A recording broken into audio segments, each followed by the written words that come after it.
All right, today we're going to go on a bit of a journey, a trip through time, really, to understand how databases have evolved. We're going to go from these old, rigid archives of the past all the way to the super intelligent systems that are powering AI today.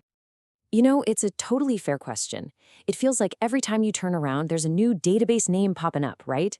You hear about MySQL, then MongoDB, then Snowflake, now Pinecone. It's a constant churn. Are engineers just addicted to building new, shiny things?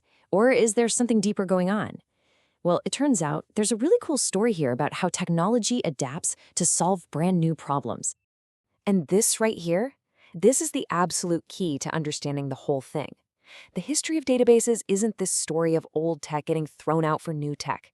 It's not about replacement, it's about evolution. Each new kind of database was literally invented to solve a brand new problem that the older ones just weren't built to handle. So here's our roadmap for this journey. We're going to kick things off in the 1970s, an era that was all about creating order from chaos. Then we'll jump to the 2000s and the absolute data explosion that came with the web. After that, the 2010s, when companies were scrambling to make sense of it all. And finally, we'll land right here today in the age of AI. So let's rewind the clock. Our story starts in the 1970s. Before this, managing data was, well, it was a total mess. Seriously, picture a chaotic, disorganized archive room with papers just everywhere. Something had to change. And that change was the dawn of the relational database. The core problem was pretty clear. Those early databases were like these tangled spider webs, super complicated and a real nightmare to work with. What the world desperately needed was a simple, unified, and totally reliable way to manage structured information. You know, the basics: customer lists, financial records, product inventory. And the solution was a true revolution, really built on three brilliant ideas.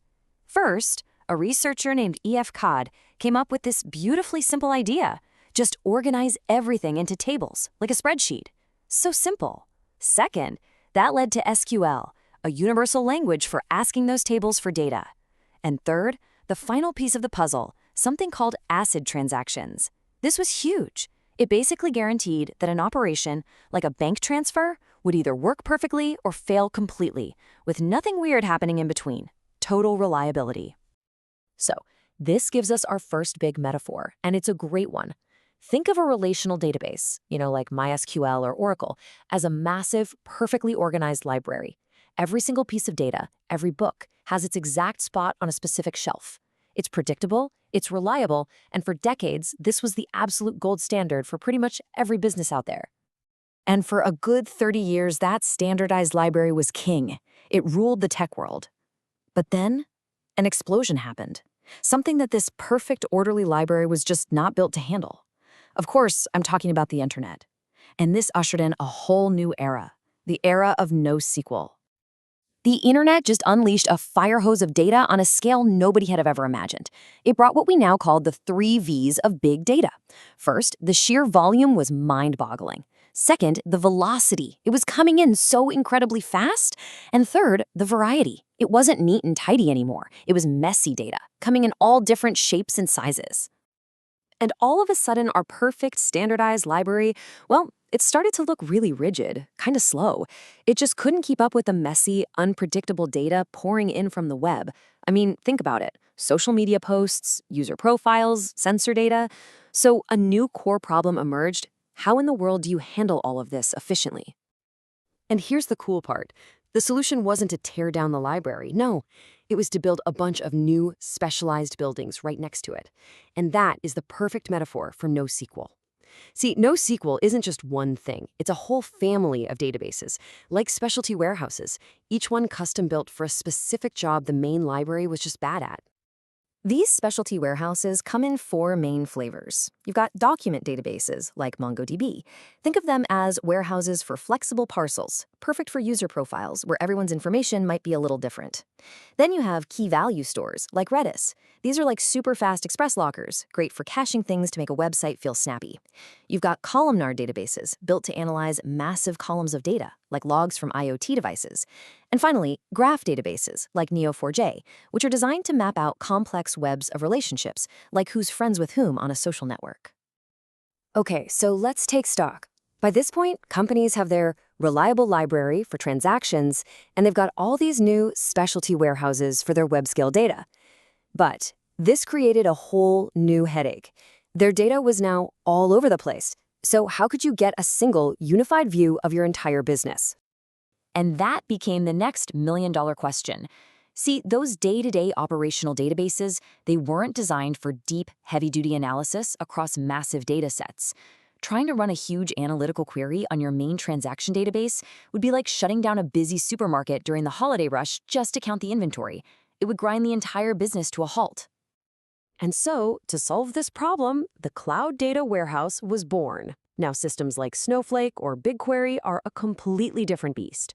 They are pure analytical engines, built from the ground up to just sift through petabytes, mountains of historical data gathered from all corners of a company to find patterns and insights. So the best way to think about this is our next big metaphor, a central logistics hub. This hub doesn't care about the individual packages going in and out every second. Its job is to pull in all the data from the library and all the specialty warehouses to answer the big strategic questions. Questions like, which product line has been growing fastest in the Western region over the last 5 years? That's what a data warehouse does. And that brings us right up to today. We've organized our data, we've scaled it, we've analyzed it, but now we're trying to do something that sounds like it's straight out of science fiction. We want our computers to understand the data, to get the meaning. This is the age of AI, and it required a completely new kind of database. And this is a fundamental shift in thinking. Every single database we've talked about so far finds things by exact match. You search for the word cat, it finds the word cat. But it has no idea that the word kitten is related. It doesn't get the context. So the huge problem for AI was, how do you search by meaning? How do you search by the actual concept behind the words or images? The answer is the vector database. And here's the magic trick. An AI model takes a piece of content, a sentence, an image, a song, whatever, and it turns it into a long list of numbers, called a vector. And here's the key part. Things with similar meanings get similar numbers. So the database then searches for the closest set of numbers, giving you results that are similar in meaning, not just identical in text.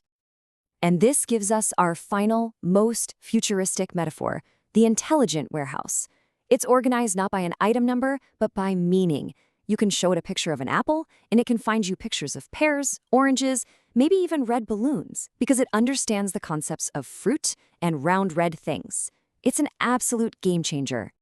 So after this journey through time, what does the landscape really look like today?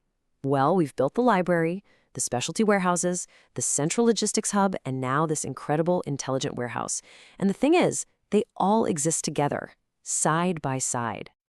This slide really puts it all together. This is the key takeaway from our whole journey. Each era had a unique problem, and each one developed a new tool, a new database with its own metaphor, from the standardized library for reliable transactions, to the specialty warehouses for web scale, to the central logistics hub for company-wide analytics, and finally, to the intelligent warehouse for AI. It's an additive story, not one of replacement. So what does this actually look like in the real world? Well, a modern company isn't choosing just one of these. It's using the right tool for the right job. They'll have a relational database like MySQL for their critical billing system. They'll use a document database like MongoDB for user data. They'll have a key value store like Redis to make their website feel lightning fast. They'll use a cloud warehouse like Snowflake for business analytics. And now, they'll use a vector database like Pinecone to power their smart AI chatbot. It's a truly collaborative ecosystem. And you can bet this evolution is far from over. We've seen that every new chapter in the story of data was written because there was a new challenge to overcome. So that leaves us with one final thought to chew on. What's the next big problem that's just over the horizon? And what strange new kind of database will we have to invent to solve it?